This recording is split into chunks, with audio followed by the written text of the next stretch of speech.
that decision, we stuck with it, and we did it because we had bought into the country Grolsch for about a year, and then Grolsch was bought by SAB Miller, and when we lost Grolsch as a product, Premium Beverages, and we thought it would be nice to have a product which, as closely as possible, would mimic some of those aspirational features of Grolsch, and so hence the appearance of that bottle and the nature of the product. We're trying to,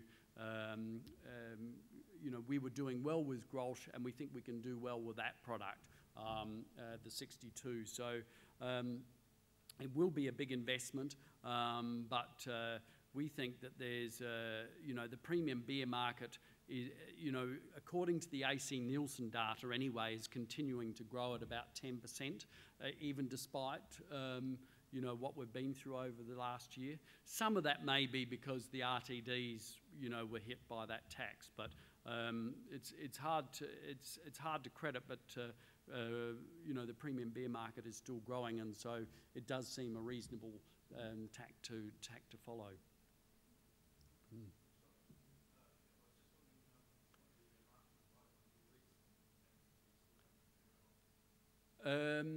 We've still got our Burrell. We're not exporting that to any great degree, but we're selling.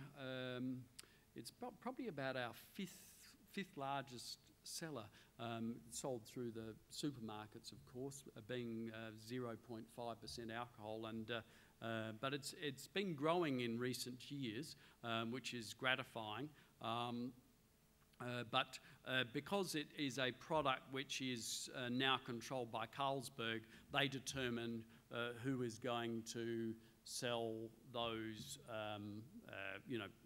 Burrell and other non-alcoholic products that are under Carlsberg's control, whereabouts in the world. So we have the opportunity to sell it in Australia and New Zealand, and that's about it. But it's still a product that's doing quite well for us, and we've had it now for 35 years.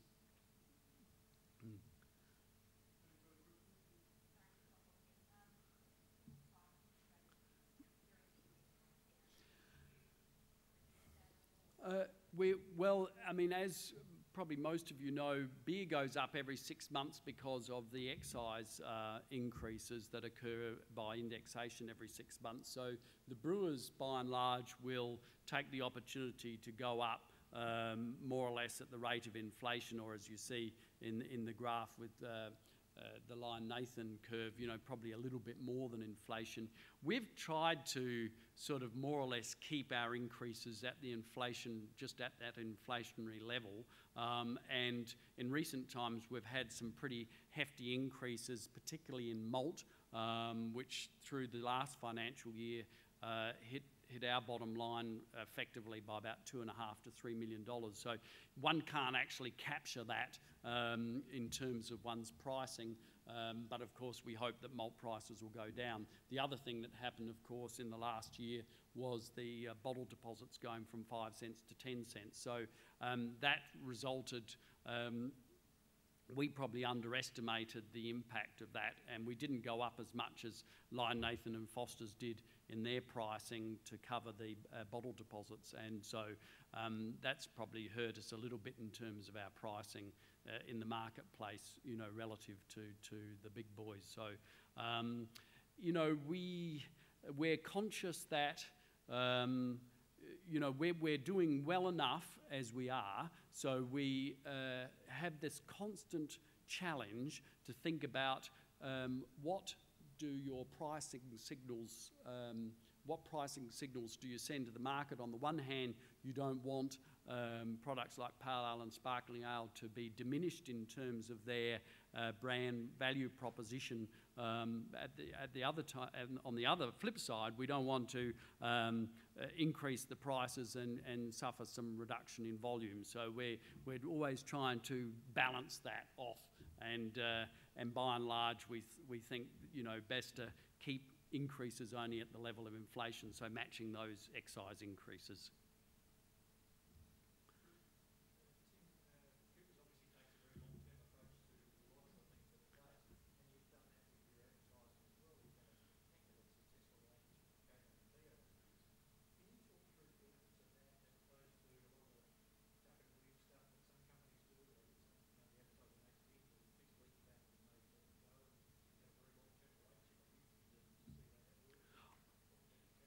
Yeah, no, thanks. It's a good question. I think, I mean, I suppose at a simple level, you know, we wouldn't say we're simple people, but I mean, it's good to have long-term relationships with suppliers. So it doesn't just apply with KWP, it applies with a number of our suppliers. We like to have long-term relationships so that we don't have to keep on explaining ourselves to our suppliers, and they get to know us, we get to know them. And KWP we've had now for about 16 years, well, ever since they started. Andrew Kelly and Peter Withy were with Clemenger before that, and they were doing some work on our account prior to them starting their own business. So they understand, I suppose, the nature of the Coopers. They know the Cooper family. They knew Bill and Maxwell very well, and then subsequently Glenn and myself. So we don't have to explain ourselves to them. And I think what they've done for us, they've managed to keep the whole message fresh. You know, we don't take ourselves too seriously. You know, so you've got that tongue-in-cheek sort of quirky type image that we like to reinforce. You know, those slogans that they keep on coming up with, like under old management and brewed by beer nuts, and even brewers have a glass ceiling. You know, I think these are nice slogans that just keep the whole image fresh and interesting, and it's part and parcel, of course, of our enthusiasm for having outdoor. We can't afford really the television advertising, so you know the outdoor does seem to work quite well for us, and you know those punchy bylines seem to work very well, and just in keeping the idea, the either focusing on the family or focusing on the different nature of the product, KWP seems to have kept that going for us quite well.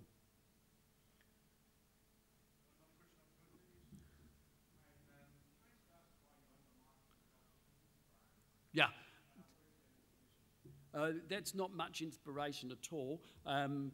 Dr. Tim's has zero brand equity, as it's named after me, but it's a product that escaped more than was released. And the way it happened was that Amcor, who provide most of our packaging materials apart from the bottles which come from ACI Glass, they were concerned with the growth of Pale Ale, the fact that they weren't able to get any benefit from that growth in Pale Ale apart from selling us the crown seals and the cartons.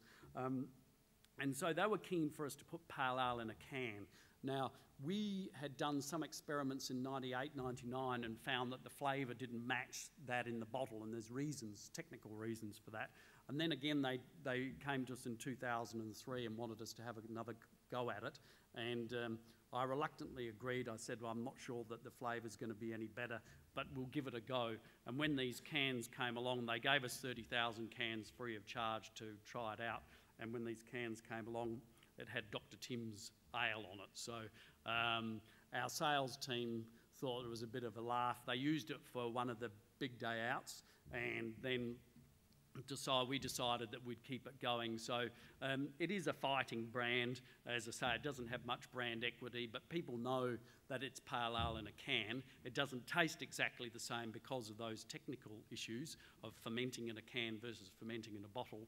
And so we don't do much promotion of it at all, and it's really, to some degree, just sold on that proposition that it's Pale Ale in a can, and it's a bit cheaper than buying the bottles.